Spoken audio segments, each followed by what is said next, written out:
तो आज का टॉपिक है रीवैल्यूएशन ऑफ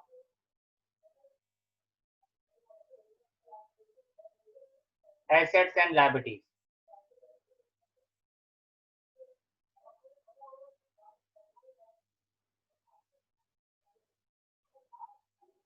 और रीवैल्यूएशन का मतलब क्या हुआ? हम लोग टॉपिक है हम लोग का एडमिशन ऑफ पार्टनर। और एडमिशन ऑफ पार्टनर का मतलब है a new partner join the old firm. When a new partner joining the firm, old partners revalued their book value of assets and liabilities. Revalue मतलब present market price. Revalue का मतलब कि at the time of admission market price कितना है हमारे partnership firm का assets and liabilities का। कैसे मालूम पड़ेगा कि मार्केट वैल्यू क्या है?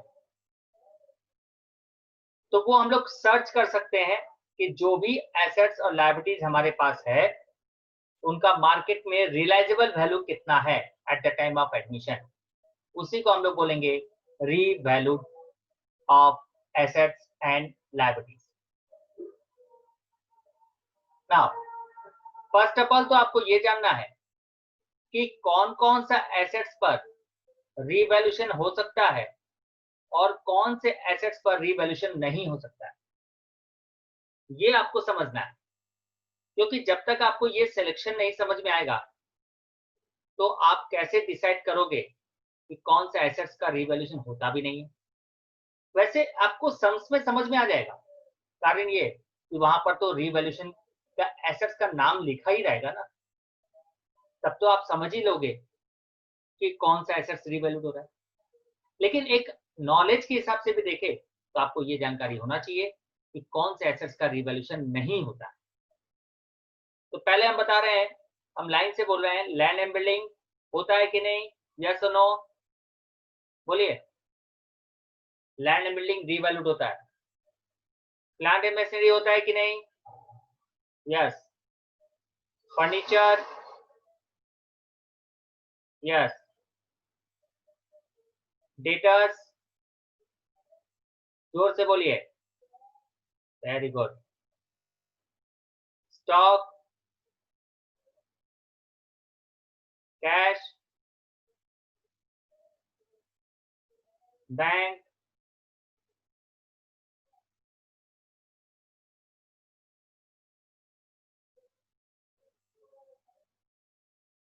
एडवर्टीजमेंट सस्पेंस, प्रीपेड,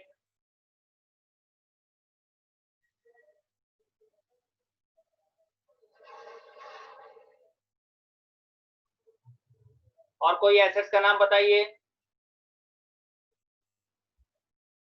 जो एसेट साइड में दिखाया जाता है? जोर से बोलिए।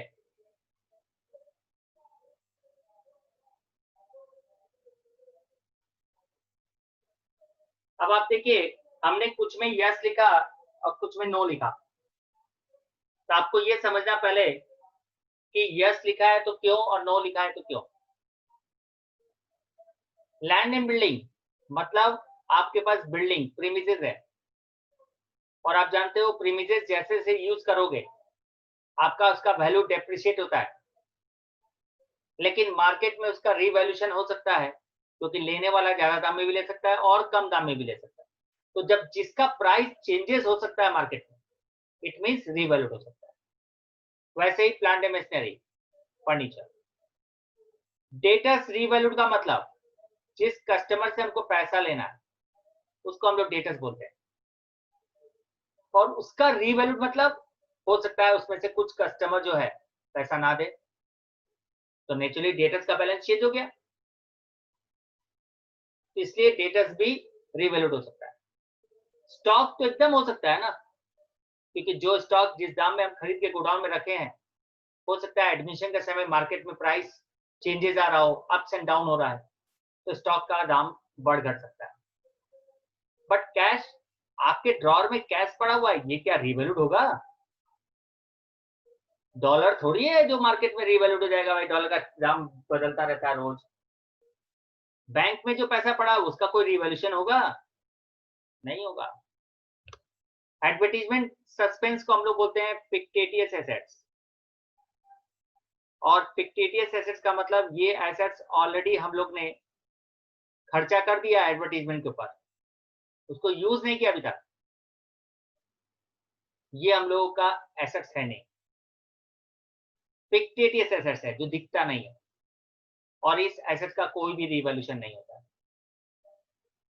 प्रीपेड मतलब जो एक्सपेंसेस आपने पहले ही एडवांसली पे कर दिया है, उसका क्यों रिवैल्यूड होगा?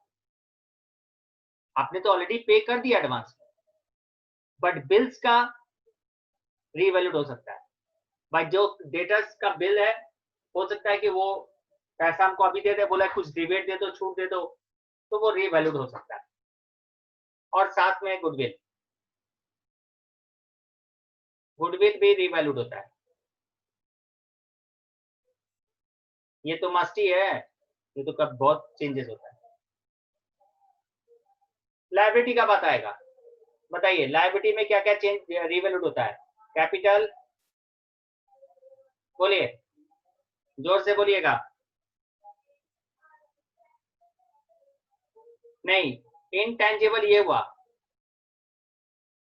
और फिक्टिटियस अलग हुआ।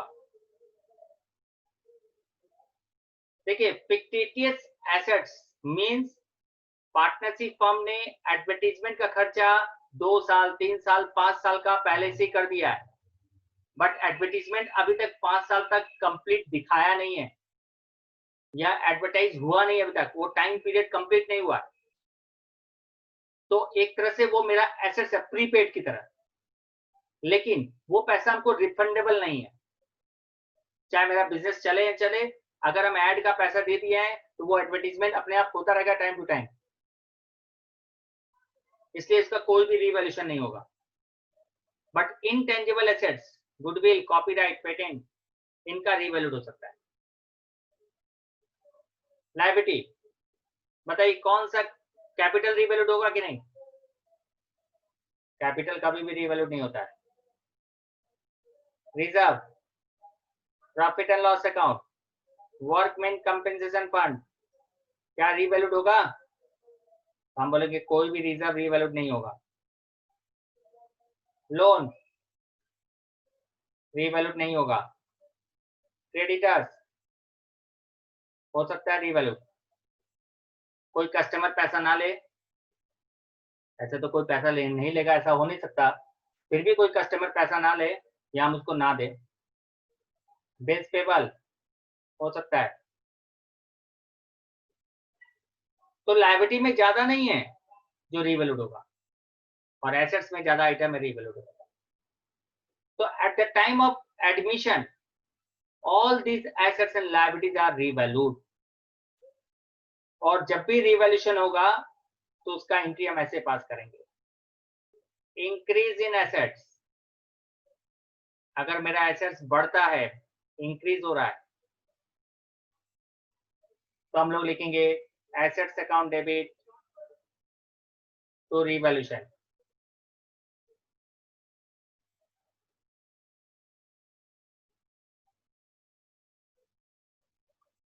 Increase in assets. अगर एसेट्स डिक्रीज होगा,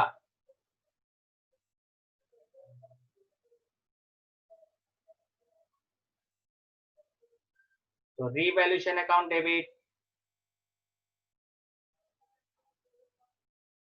टू एसेट्स अकाउंट। अगर लायबिलिटी इंक्रीज होगा,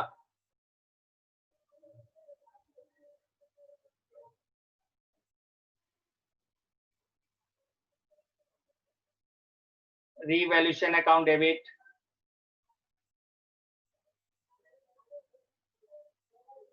to liabilities account.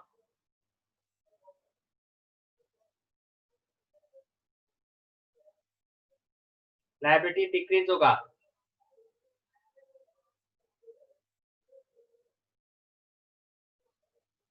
Liabilities account debit to revaluation. बस ये चार ही तो होगा, या तो एसेट्स बढ़ेगा या घटेगा, लायबिलिटी बढ़ेगा या घटेगा। पूछिए क्या पूछना है।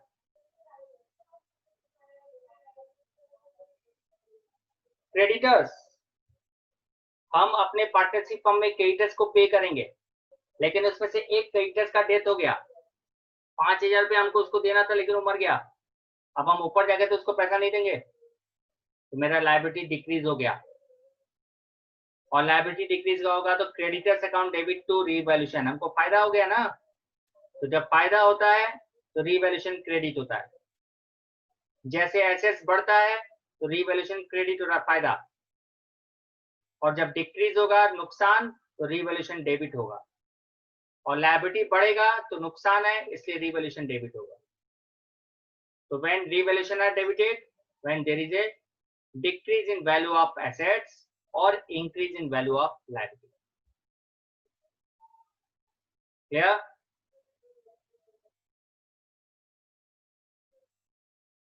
Now, अगर आपने increase decrease of assets liabilities कर लिया तो इनका changes जो होगा वो होगा profit on revaluation।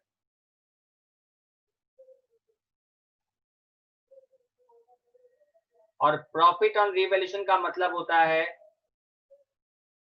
revaluation account debit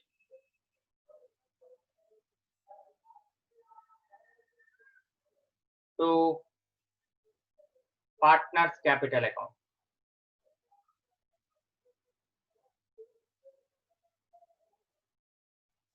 और अगर लॉस हो जाएगा, loss on revaluation,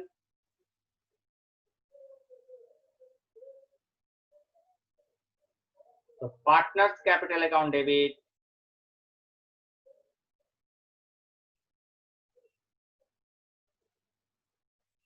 to revaluation.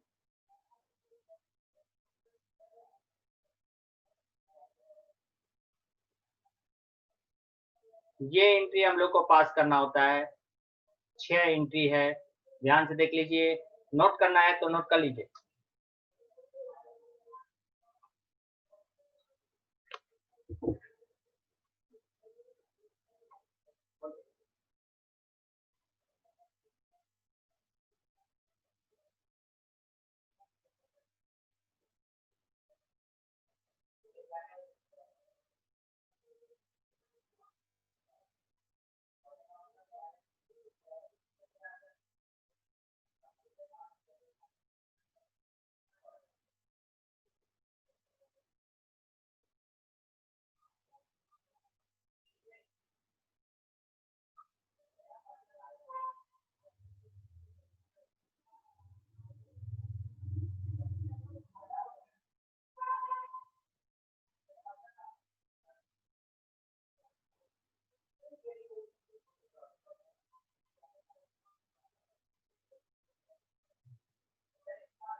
देखिए 19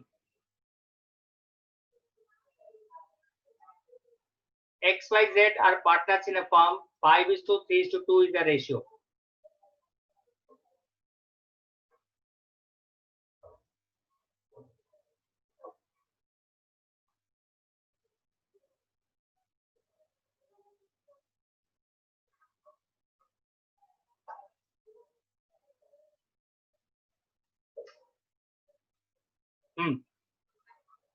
XYZ partners profit and losses 5:3:2.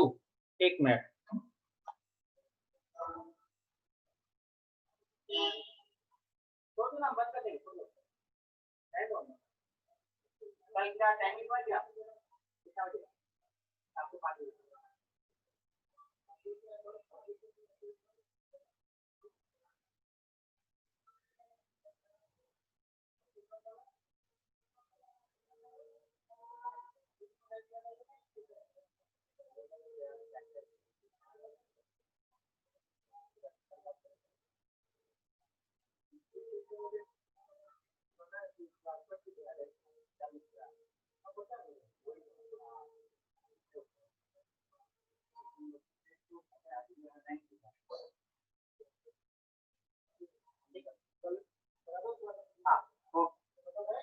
हाँ हाँ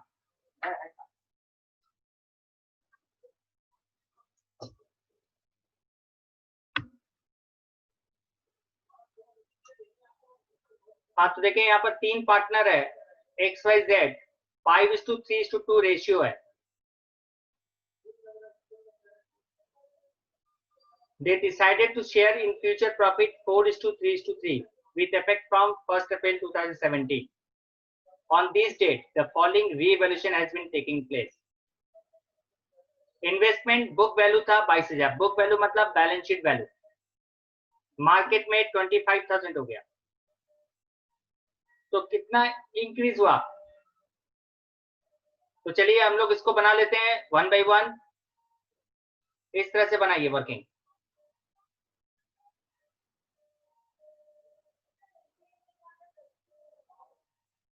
सीखना पड़ेगा.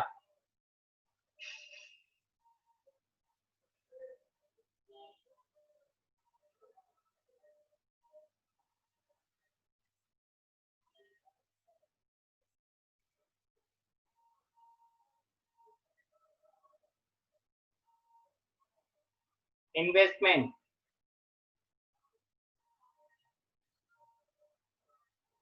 22-25.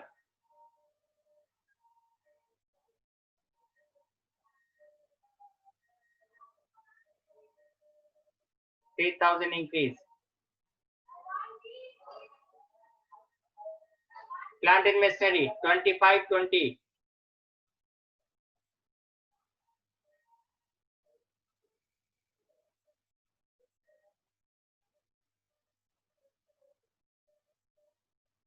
$5,000 decrease.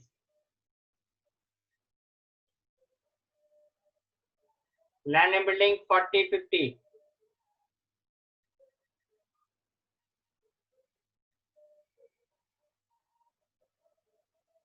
$10,000 increase. Outstanding expenses, sorry, debtors पहले लेंगे. Debtors 60-50.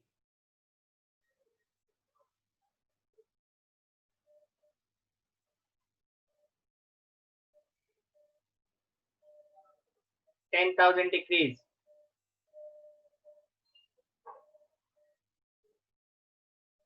Outstanding expenses 5,600, 6,000.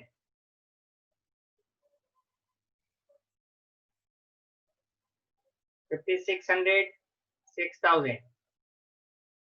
400 liability increase. Creditors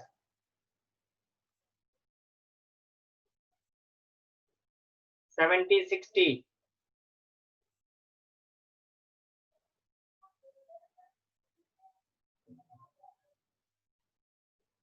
debtors कम हो गया ना तो नेगेटिव. लैंड एंड बिल्डिंग बढ़ गया पॉजिटिव.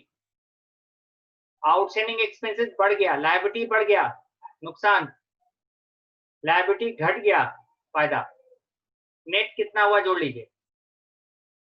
ये 10 तो कैंसिल हो गया। 10,000 में से 5,000 गया तो 5,000 प्लस 8,000 गया तो 7,600। ये हुआ नेट रिवैल्यूएशन और इसका एंट्री हो जाएगा रिवैल्यूएशन अकाउंट डेबिट। ये प्रॉफिट हो गया एक तरह से। तो कितने पार्टनर है? XYZ 532।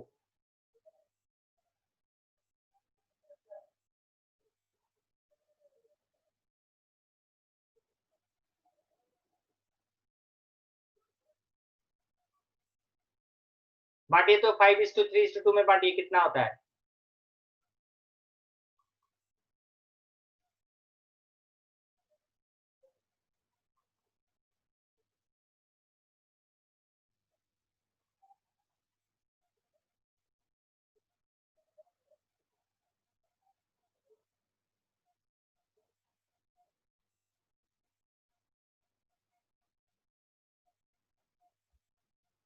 न्यू रेशियो कितना है? 433। बताइए 7600 को 532 में बांटिए, कितना? 3,800, 2,000। हाँ ओके। और 4:3:3 में बांटेंगे।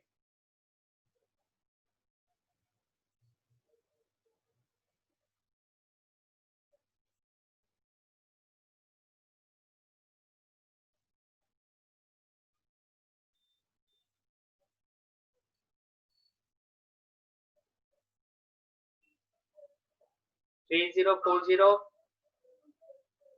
है 2280 2280। हमने ये दो एंट्री पास किया रिवैल्यूएशन का, because old ratio and change in ratio. आप चाहो तो ऐसा भी कर सकते हो। आप सबसे पहले 7600 को 532 था ना, रेशियो क्या था? 532। तो 3800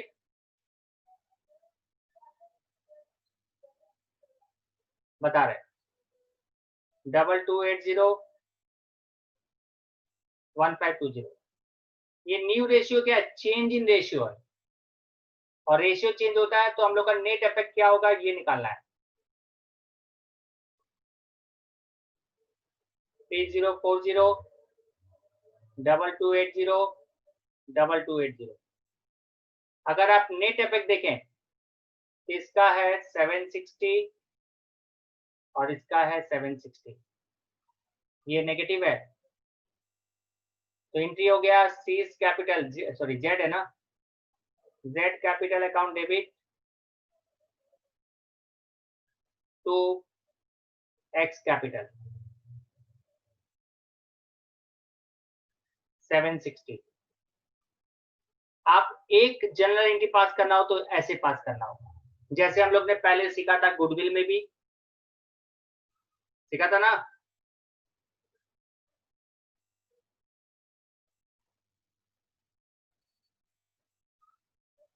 गुडविल में भी सीखा हम लोग ने, और अभी अभी profit and loss account workman compensation में भी सीखा। वैसे ही रिवैल्यूएशन में भी हम लोग का change in profit sharing ratio हो रहा है। तो नेट इफेक्ट कितना क्रेडिट होगा, किसका किसका डेबिट होगा, वो हमने निकाला।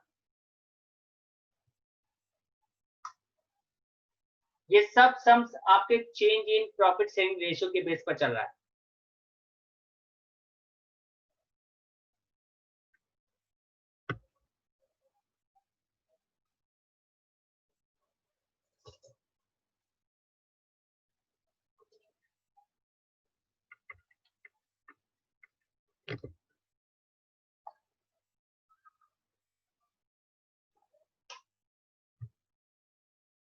बोलिए, समझ में आ रहा है?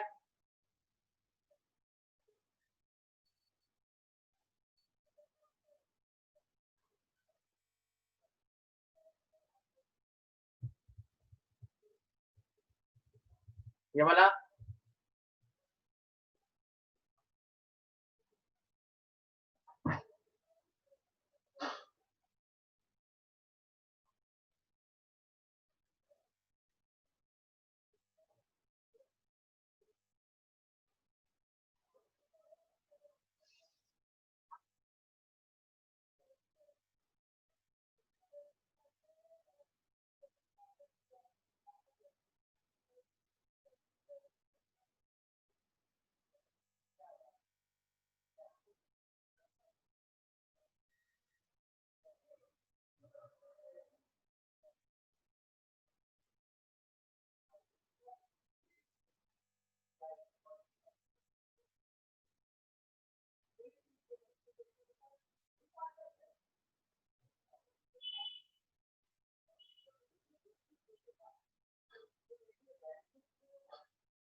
हाँ,